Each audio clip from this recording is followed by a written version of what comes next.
नमस्कार, मनस्वीज किचनमध्ये तुमचं स्वागत करत आहे। आज मी तुम्हाला डाळ कांद्याची रेसिपी दाखवणार आहे। एकदम झटपट अशी बनते ही रेसिपी।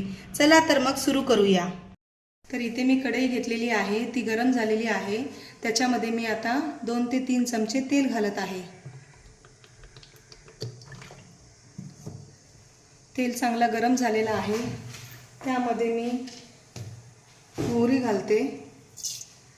मोहरी छान तडतडली की त्याच्यात जिरा घालते।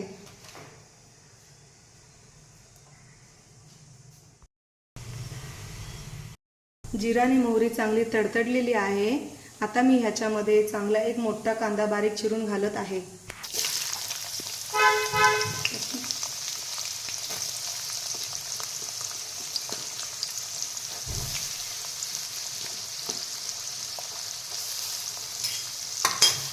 कांदा चांगला सोनेरी रंग येईपर्यंत भाजून घ्यायचा आहे मोठ्या गॅसवरती। ह्या कांद्यामध्ये मी अर्धा चमचा मीठ घालत आहे। मीठ घातल्यामुळे कांदा लवकर शिजतो।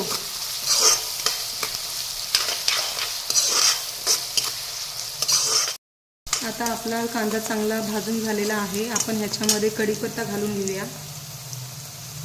कढीपत्ता हलून झालं की लगेचच आपण ह्यामध्ये एक मोठा आकाराचा टोमॅटो घालून घेऊया।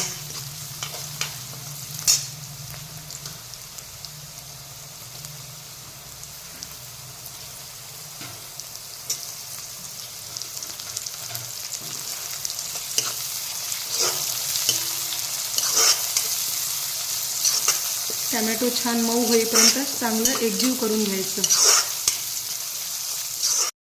तुम्ही बघू शकता टोमॅटो किती छान मऊ झालेला आहे। मी मोठ्या गॅसवरतीच ह्याला खूप छान भाजून घेतलेला आहे, सारखं एकजीव करून घेतलेला आहे। आता मी यामध्ये मसाले घालून घेत आहे। 1 चमचा मोठा भरून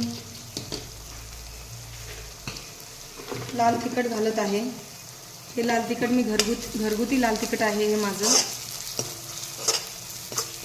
हळद घालते, घालून घेतलेली आहे। थोडंसं गरम मसाला घालून घेते। आता हे सगळं मिश्रण एकजीव करून घेऊया। गॅस थोडा मीडियम करून घेऊया।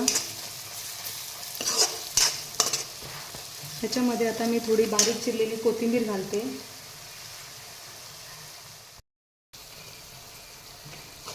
तेही सर्व एकत्र हलवून घेऊया। कोथिंबीर फोडणीमध्ये घातली की त्याची चव खूपच छान येते। तुम्ही बघू शकता की ही डाळ मी अर्धा तास भिजून ठेवलेली आहे, कारण की ह्याला अर्धा तास तरी कमीत कमी भिजून ठेवायची असते। का तर आपण ह्याच्यामध्ये जास्त पाणी घालणार नाही, त्याच्यामुळे ती वाफेवरच शिजवावी लागते, म्हणून ह्याला मी भिजून ठेवते। आता ही डाळ आपण चांगली परतून घ्यायची कांद्या आणि तेलमध्ये।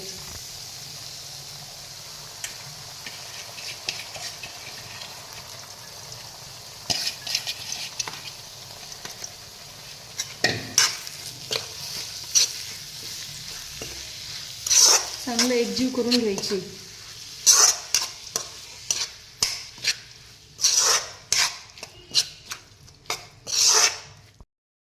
तर तुम्ही बघू शकता किती छान ह्याचा कलर आलेला आहे।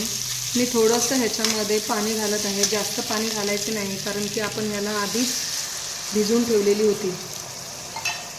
ती भिजल्यामुळे जास्त त्याला वेळ लागत नाही, नाहीतर खूप शिजून जाते ती।